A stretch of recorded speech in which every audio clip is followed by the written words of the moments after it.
Hi folks, it's Brian again. Guess what, man? I did it again.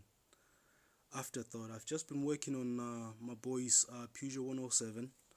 It had a wheel speed sensor light or ABS light on, and I've just fitted in the parts, changed everything, and I thought, oh sugar, that would have made a nice, decent video for somebody who's having problems with these Peugeot 107s. Let me just quickly show you the car. So this is the beast. ABS light was constantly on, plugged it in. I'm currently using one of these knockoff scanners. It's a Chinese knockoff Wow or Worth Online. Let me just quickly show you. Just one of these, and it's got software that's plugged, that's hooked up onto my computer, and it's a Bluetooth device, so I can literally do what I need to do on the computer while it's plugged into the car.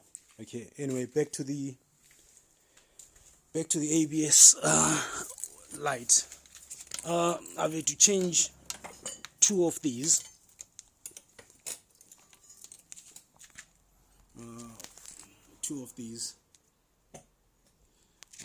And the most interesting thing about these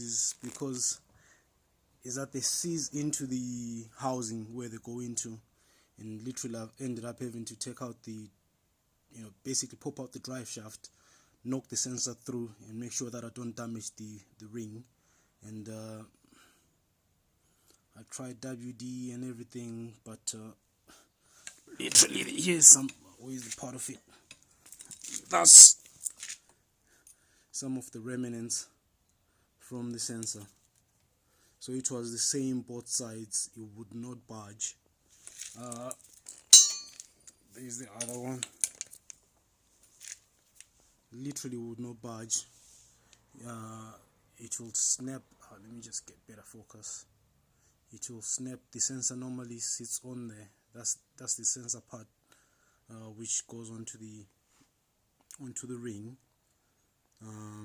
Literally, no matter how much you try, because I think what happens is some rust gets into the hole which they go into. It expands, then the sensor just wedges in. Tried WD, tried gently levering it, pry bars, everything. I just had to sort of use brute force and just snap it out and knock it out. So what I used was one of these.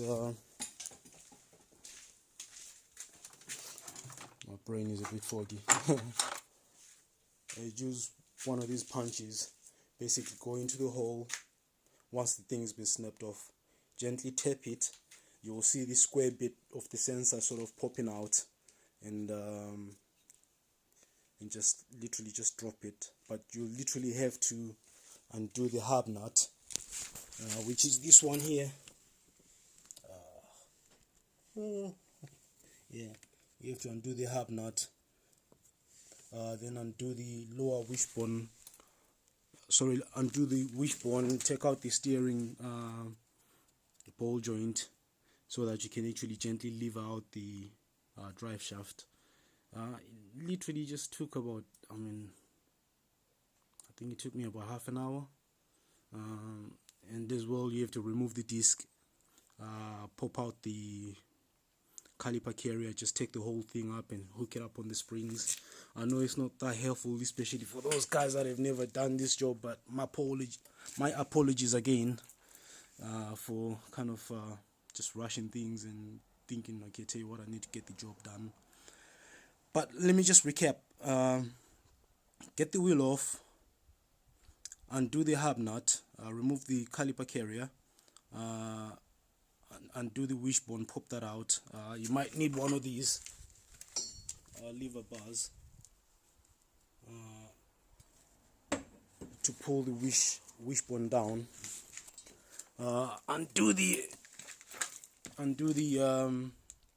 track rod and ball joint, or the steering wheel ball joint. Pop that out. Try, if you're lucky enough, just to lever the sensor out, and if not, just pop it out.